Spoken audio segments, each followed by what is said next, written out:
아멘. 할렐루야. 찬양대 귀한 찬양 감사합니다. 오늘 말씀의 제목은 아름다운 조화를 이루는 교회입니다. 우리 교회가 아름다운 믿음의 조화를 이루는 교회가 되기 위해서는 어떻게 해야 하겠습니까? 교회가 아름다운 조화를 이루기 위해서는 한두 사람의 능력이 있는 사람들이 교회 모든 것을 이끌어 가기보다는 여러 가지 은사와 달란트를 가진 많은 성도들이 주님의 이름으로 아름다운 조화를 이루며 서로 협력하며 서로 기도하는 교회가 주님께서 기뻐하시는 아름다운 조화를 이루는 교회입니다. 사랑하는 우리 청안재단이 주님의 이름으로 우리가 함께 모여서 서로 위로하고 서로 격려하며 아름다운 믿음의 조화를 이루는 믿음의 공동체가 되기를 원합니다. 작곡가 이건영 선생님이 쓰셨던 알토들의 존재감이라는 칼럼에 보면 이런 이야기가 있습니다. 찬양을 할 때 여러 파트들이 있지만 제일 약한 파트가 알토 파트라고 합니다.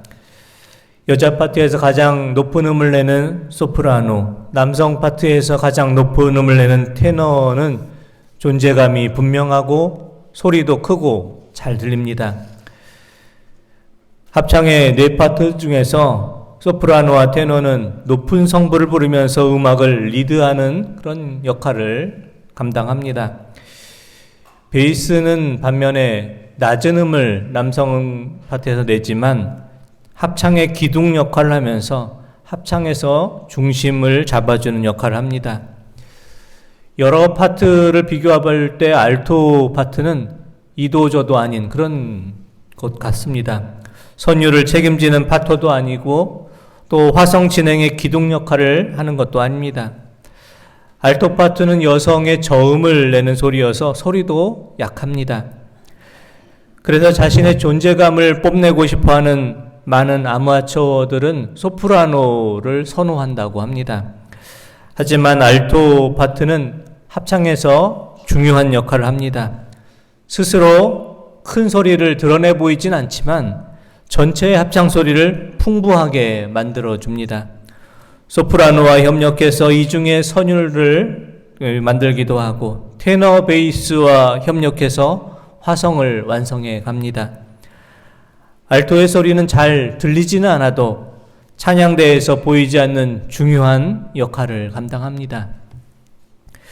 교회에서도 이런 알토 파트의 역할을 감당하는 분들이 계십니다.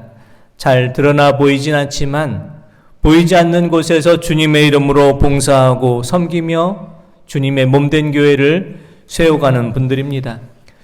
주님께서 우리를 부르신 곳이 어디든지 주님께서 우리를 부르시는 곳, 우리를 사용하시고자 하는 곳에서 이름 없이 빛도 없이 주님의 몸된 교회를 세워가는 분들이 많아질 때 주님의 몸된 교회는 든든히 세워져 갑니다.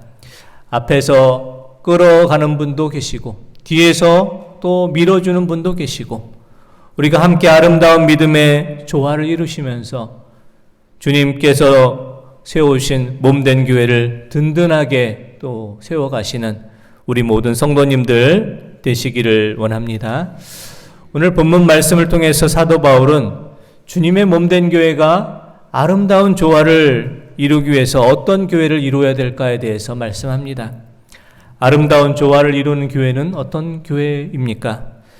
첫째는 믿음이 성숙한 성도가 믿음이 연약한 성도를 격려하고 돌보는 교회입니다. 로마서 15장 1절의 말씀 우리 함께 보겠습니다. 믿음이 강한 우리는 믿음이 약한 자의 약점을 담당하고 자기를 기쁘게 하지 아니할 것이라. 아멘. 믿음이 강한 우리는 마땅히 믿음이 약한 자의 약점을 담당하고 이렇게 되어 있습니다. 믿음이 강하다는 것은 어떤 직분이 높다 이런 것이 아니라 믿음이 보다 성숙한 사람을 말합니다. 믿음이 보다 성숙한 사람은 믿음이 연약한 자들의 약점을 담당해 줘야 된다 이렇게 말씀합니다. 1절 말씀에 나오는 약점으로 번역된 헬라어 아스데네마라는 단어는 결함이 있어서 부서지기 쉽다 이런 것을 의미합니다. 약점을 담당하다라는 뜻의 헬라어 바스타제인이라는 단어는 어떤 짐스러운 것을 부담하다, 견디다, 참아내다, 기다려주다 이런 뜻이 있습니다. 믿음이 강한 성도, 믿음이 성숙한 성도는 믿음이 약한 자의 그 약점을 감당해 줘야 됩니다. 그 연약한 자의 믿음이 부서지지 않도록 때로는 참아주고 또 기다려주고 용납해주는 그 모습이 필요할 것입니다. 우리가 사는 세상은 강한 자가 약한 자의 약점을 참아주지 않고 기다려주지 않는 그런 냉혹한 세상입니다. 그래서 우리가 사는 세상에서는 서로의 약점을 드러내 보이지 않고 서로 약점을 잡히지 않기 위해서 늘 긴장하면서 살아갑니다. 하지만 믿음의 세계는 다릅니다. 믿음의 세계에서는 믿음이 성숙하다고 여겨지는 사람들의 그 역할은 믿음의 연약한 자들을 배려하고 참아주고 기다려주며 그 믿음이 부서지지 않도록 도와주는 것입니다. 우리가 믿음이 연약한 자의 약점을 담당한다는 것은 그럼 구체적으로 무엇을 말하겠습니까? 그것은 우리가 믿음이 연약한 자들의 그 위치에 나를 놓아두는 것을 말합니다. 믿음이 연약한 분의 입장에서 우리가 모든 것을 다시 생각해 보는 것을 말합니다. 성직자이면서 영성학 교수였던 헨리 나우에는 상처 입은 치유자라는 책에서 이와 같은 말을 전합니다.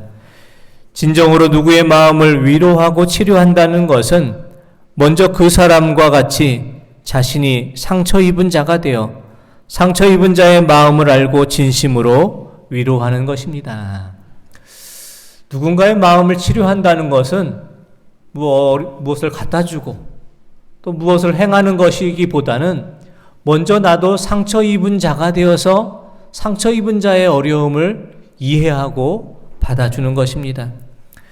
진정으로 다른 사람의 상처를 치유하기 위해서 우리는 먼저 상처 입은 치유자가 되어야 합니다.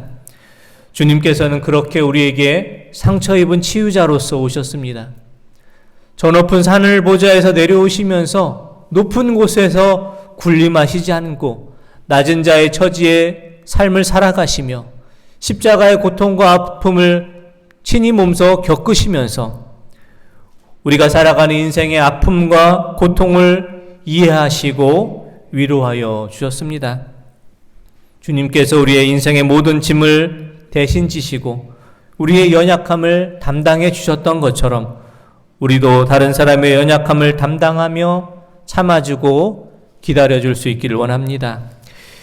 믿음이 성숙한 자가 믿음이 연약한 성도를 배려하며 섬기고 참고 기다려줄 때 우리가 속한 우리 청안재단은 아름다운 믿음의 조화를 이루는 공동체로 주님께서 세우신 그 사명을 잘 감당하는 교회로 든든히 세워져 나갈 것입니다.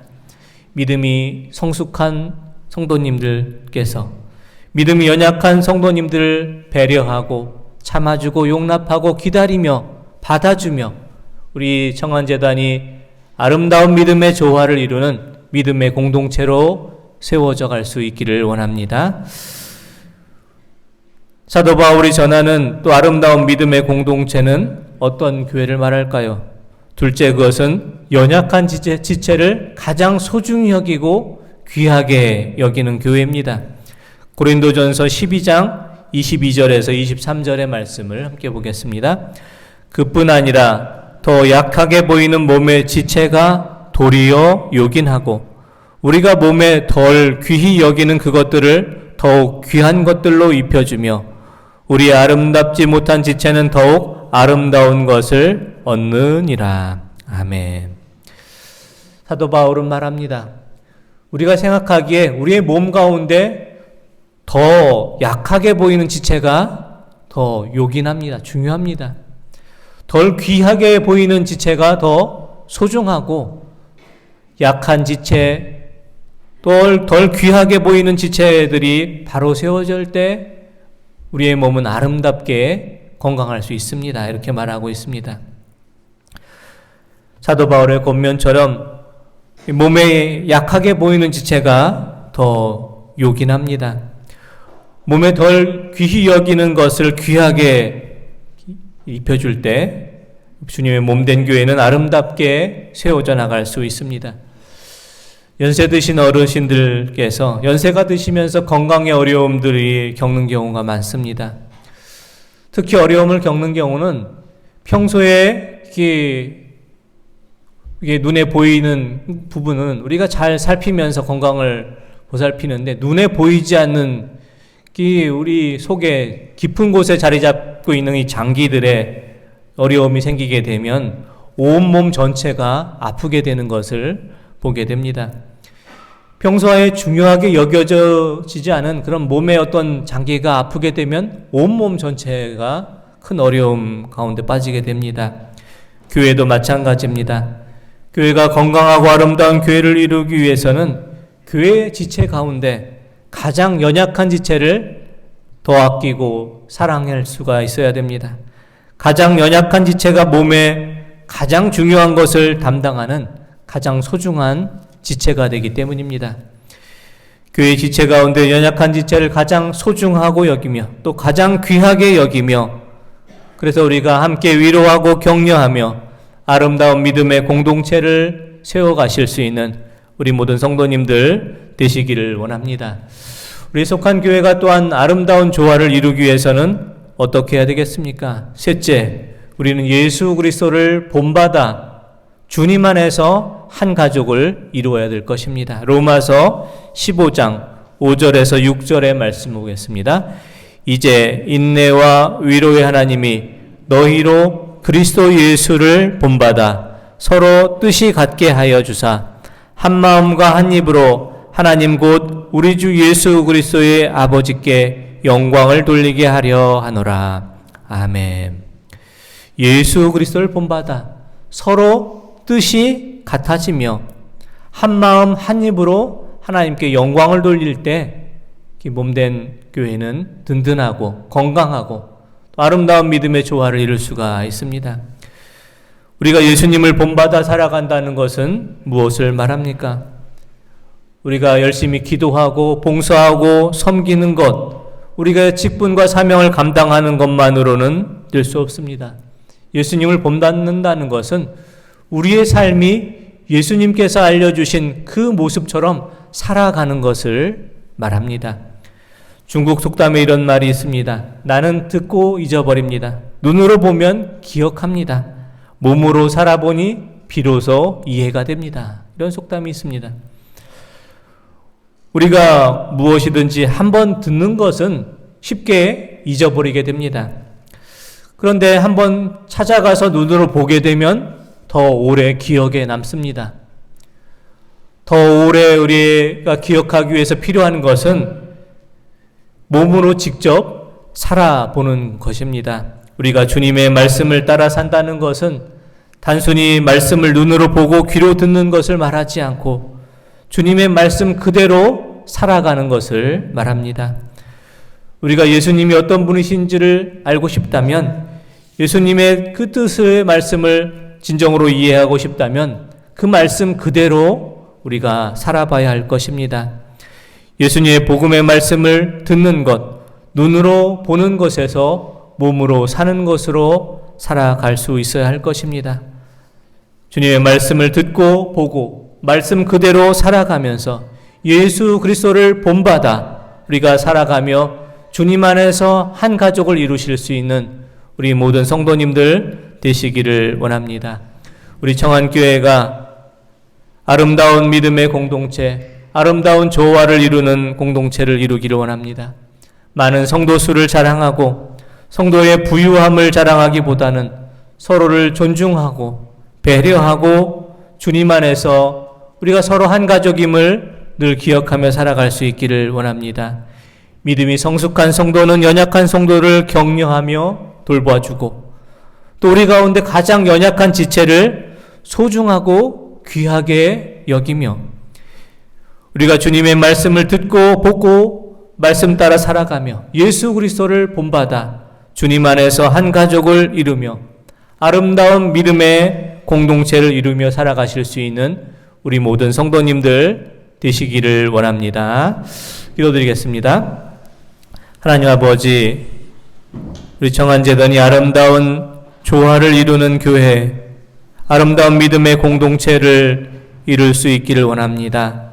먼저는 믿음이 성숙한 성도가 믿음이 연약한 성도를 격려하며 돌보며 기다려주며 용납해주며 늘 연약한 지체를 위해서 기도하게 하여 주시옵시고, 우리 가운데 가장 연약한 지체를 가장 소중하게 귀하게 여기게 하여 주시고, 주님의 말씀을 듣고 보고 그 말씀 따라 우리가 살아가며 예수 그리스도를 본받아 아름다운 믿음의 조화를 이루는 믿음의 공동체, 주님의 한 가족을 이룰 수 있도록 인도하여 주시옵소서. 예수 이름으로 기도드립니다. 아멘.